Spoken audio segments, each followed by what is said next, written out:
लोकसभा चुनाव होने वाले हैं, ऐसे में सभी राजनीतिक पार्टियों की ओर से चुनाव प्रचार जोरों शोरों से हो रहा है।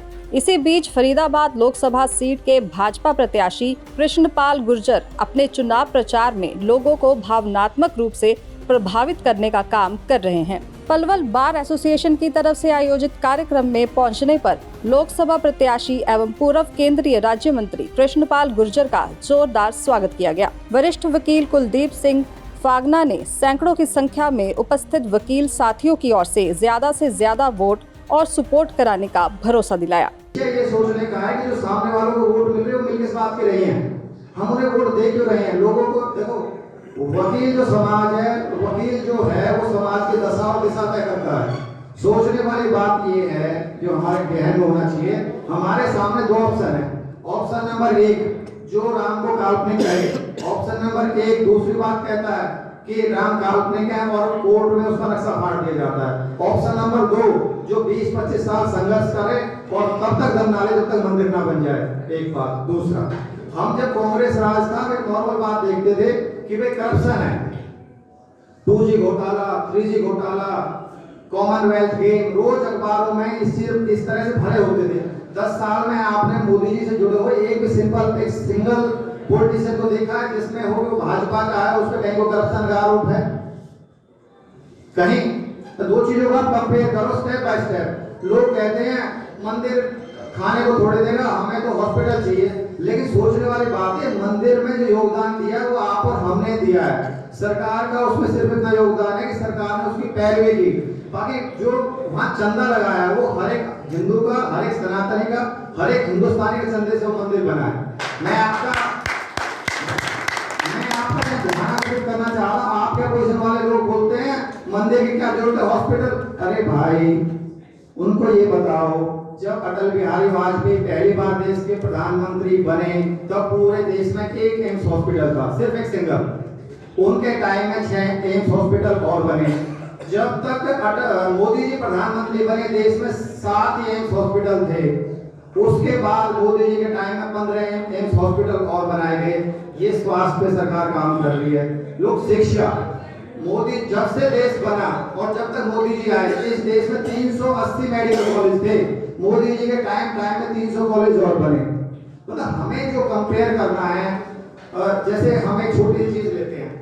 आप ये लो कि जब 2004 में कांग्रेस आई, जब पेट्रोल का रेट 37 था, 2014 में कांग्रेस गई 70 रुपए रेट था, आज 90-92 रुपए है। उसको कंपेयर करो, महंगाई बढ़ी कहाँ है। आप जब आटे का रेट देखोगे तो आटे के रेट में 13-14 रुपए किलो था 2004 में। 2014 में जब कांग्रेस गई 27 रुपया था, आज 30-32 रुपया है। महंगाई पूरी तरह कंट्रोल में है। कोविड जैसी बीमारी है, आदमी काबू कर रहा है। विदेश में जहां हमारे प्रधानमंत्रियों की पगड़ी की चेकिंग होती थी, वहां आज दूसरे देश के प्रधानमंत्री हमारे देश के प्रधानमंत्री के पैर छू रहे हैं। दूसरे देश के प्रधानमंत्री हमारे देश के प्रधानमंत्री को ऑटोग्राफ ले रहे हैं। अब इसके अलावा अगर हम बात करें, ये तो रहा एक मोदी जी का। अब हम बात करते हैं मोदी जी की टीम की।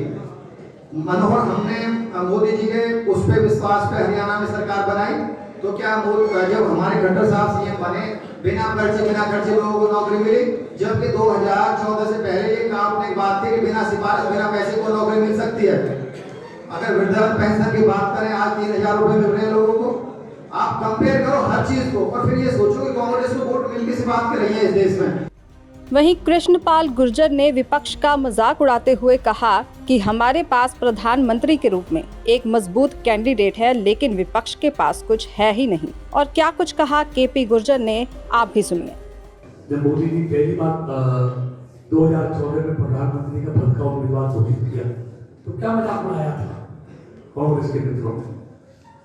चाय बेचने वाला कभी प्रधानमंत्री नहीं बन भी नहीं सकता, उनके वहां तो बन भी नहीं सकता, तो वहां तो चांदी की थाली में चांदी की चम्मच से खाने वाले या उनके डेमोक्रेट पर रहने वाले प्रधानमंत्री बन सकते। लेकिन भारतीय जनता पार्टी है जहाँ चाय बेचने वाला देश का प्रधानमंत्री बन सकता है और साइकिल पर कपड़े बेचने वाला मनोहर लाल प्रदेश का मुख्यमंत्री और ठेके पर सब्जी बेचने वाला नायब सैनिक मुख्यमंत्री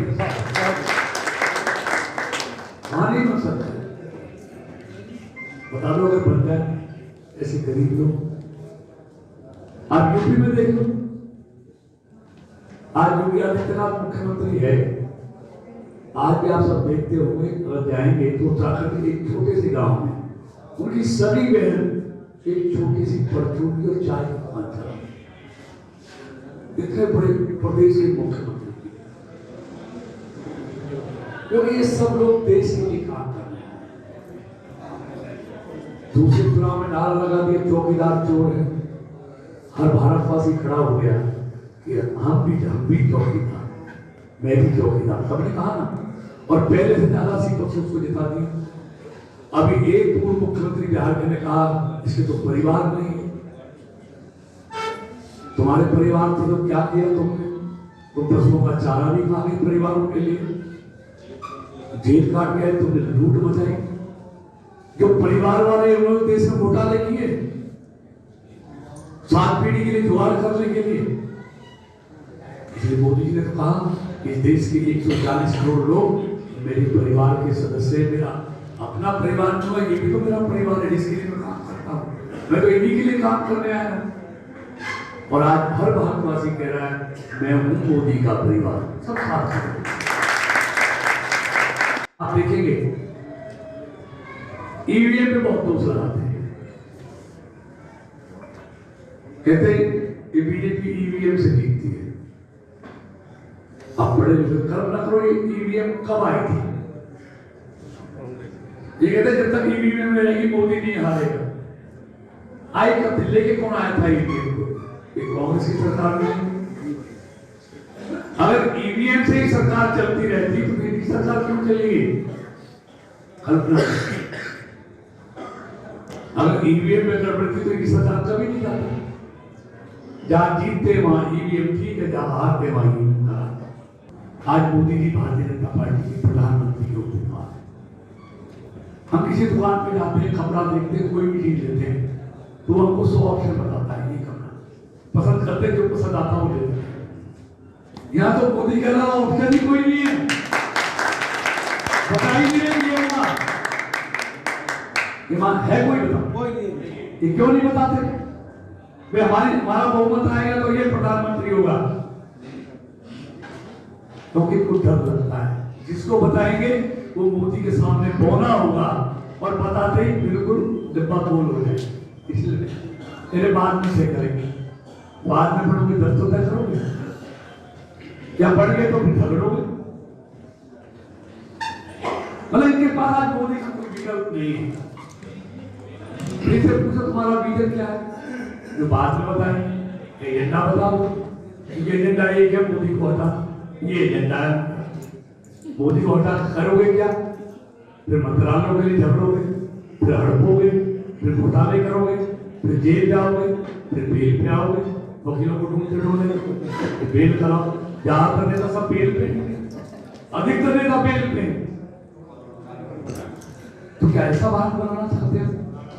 लेकिन हिंदुस्तान के लोग कभी भी ऐसी सरकार नहीं बनाएंगे कि फिर से वही दौड़ लौटे जो 2014 से लेकर 2014 दशकों के बाद देश सही पटरी पर लौटा, देश की अर्थव्यवस्था तेजी से आगे बढ़ रही है। पर मित्रों, इतना कहते हुए बात को समाप्त करूंगा कि दशकों के बाद देश के मजबूत ईमानदार प्रधानमंत्री देश के लोगों ने बनाया। और हमने किताबों में पढ़ा, देखा तो नहीं, सैकड़ों वर्ष पहले एक नरेंद्र हुए थे स्वामी विवेकानंद, जिन्होंने श्रेष्ठ भारत की कल्पना की, उसको हमने किताबों में पढ़ा। लेकिन आज साक्षात देख रहे हैं उसी नाम का नरेंद्र आज उस नरेंद्र के श्रेष्ठ भारत के सपने को साकार करने के लिए इसलिए आइए हम विकसित भारत के लिए, श्रेष्ठ भारत के लिए, दुनिया में विश्व गुरु भारत के लिए हम ज्यादा से ज्यादा मतदान कर नरेंद्र मोदी जी को तीसरी बार देश का प्रधानमंत्री बनाएं और मुझे अपना आशीर्वाद दें। बहुत बहुत धन्यवाद। दैनिक सवेरा के लिए गुरुदत्त की रिपोर्ट।